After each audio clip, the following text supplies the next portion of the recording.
nunca foi eleita, virou presidente biônica, num golpe. Quem deu o golpe? Não foi o exército ou a polícia. O exército ficou aquartelado, a polícia ficou aquartelada. Quem deu o golpe foram milícias fundamentalistas. Então, milicianos, igual os milicianos que o Bolsonaro alimenta aqui. Milicianos se organizaram, foram lá, sequestraram um parente dos ministros do Evo. Entraram na casa da irmã do Evo e botaram fogo. Entraram na casa do Evo, o presidente da República, e saquearam. Perseguiram ele teve que se esconder para poder ir embora do país e não morrer. Os caras fizeram isso. Pegaram uma prefeita do partido do Evo, numa cidade boliviana, arrastaram ela na rua, cortaram o cabelo, jogaram tinta na cara dela e humilharam ela no meio da rua. Milicianos. O que a polícia e o exército fizeram? Se omitiram. E com isso deram condições para o golpe. Mas ali na Bolívia se inaugurou um golpe de milícia. Se a gente olhar para o que é o Bolsonaro, quem que ele carrega junto com ele, se a gente olhar para uma parte dessa turma bolsominion, tipo, que anda armado, de clube de tiro, de não sei o quê, dos próprios milicianos do Rio e de outras partes, dos caras que ele infiltrou na polícia militar, como ele fez no Ceará, tem alas milicianas em polícias militares. O que teve no Ceará, lá o motim,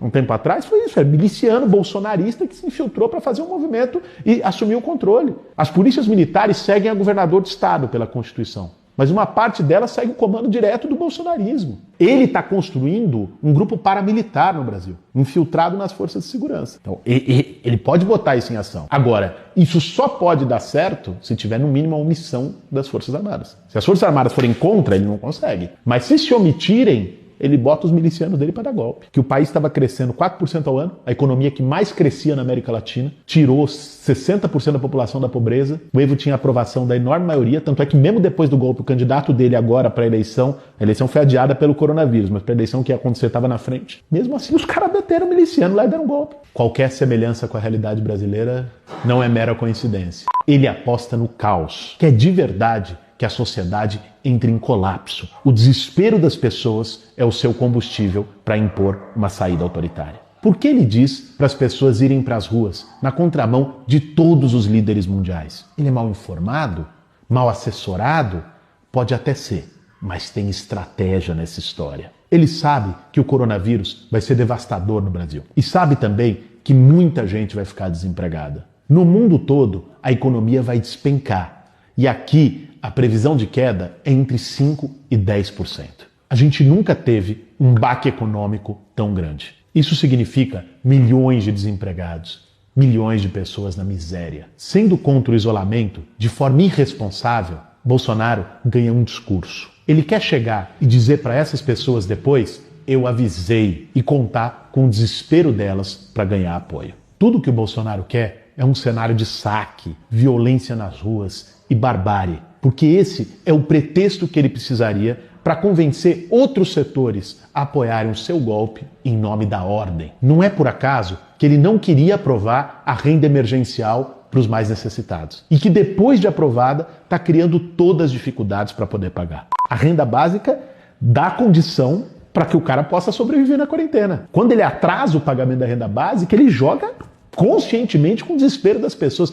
Não tinha sistema, são milhões de pessoas. Espera lá, meu amigo. O que eles começaram a pagar 3 semanas depois de aprovado no Senado, foi para os beneficiários do Bolsa Família. Beneficiário do Bolsa Família tem conta aberta na Caixa, porque ele recebe todo mês. Ele tem todos os dados, lá não precisaria nada, é só depositar o dinheiro da conta. Não tem nada de operacional para pagar. Os caras demoraram 3 semanas para os beneficiários do Bolsa Família. Então não é problema burocrático, não é problema técnico, é decisão política. Ele quer as pessoas desesperadas e sem alternativa. Aposta na convulsão social. É aí que ele quer chegar. Não é por acaso que ele foi no ato do AI-5 no domingo. Não é por acaso que ele tem posições absurdas em relação ao isolamento social. Pensa uma coisa, velho, falar de AI-5, sabe o que é AI-5? AI-5 é autorização para tortura. O AI-5, na ditadura em 68, liberou tortura, liberou perseguição de presos políticos, liberou censura à imprensa, liberou cassação de congressista que era contra o governo, liberou a barbárie, a caixa de Pandora. Isso foi o AI-5. Falar de AI-5, depois do que a gente viveu, depois de ter redemocratizado, era uma coisa de doido. Alguém defende o AI-5, isso não existia. Era inconcebível. Você não encontrava um general, um militar que defendesse o AI-5. Quando o cara vai pautando isso no dia a dia do país, porque ele não foi o primeiro a falar do AI-5 agora, Galo. O Eduardo Bolsonaro, ano passado, fez uma defesa do AI-5. O Paulo Guedes fez uma defesa do AI-5. Vai criando um contexto, cara. Vai naturalizando. Hoje, tá lá na capa do jornal da Folha de São Paulo, do Estado de São Paulo, do Globo, O presidente fala do AI-5, começa os colunistas a discutir, será que teremos um novo AI-5?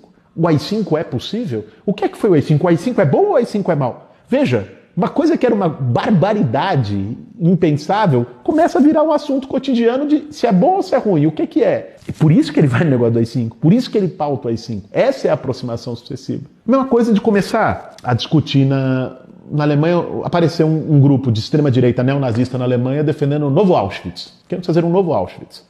Porra, quem fala isso hoje? O Holocausto, a barbárie que foi contra os judeus, contra os comunistas, contra o que o Hitler fez. E aí, de repente, esse cara começa a crescer. E todo dia ele fala do novo Auschwitz, do novo Auschwitz. Se ele não parar esse cara, ele vai fazer um novo Auschwitz. Tá entendendo? É disso que nós estamos falando. Ele avisou, ele tá há anos falando. E aí começa a convencer uma parte da sociedade alemã que tá puta com o imigrante, porque acha que o imigrante roubou o emprego dele. Porra, é isso mesmo, tem que botar o imigrante na câmara de gás. E vai, velho. É assim que você naturaliza um absurdo na sociedade. É o que o cara tá fazendo quando ele vai no ato do AI-5. Agora, como evitar isso? Primeiro, Bolsonaro precisa do apoio dos militares para consumar esse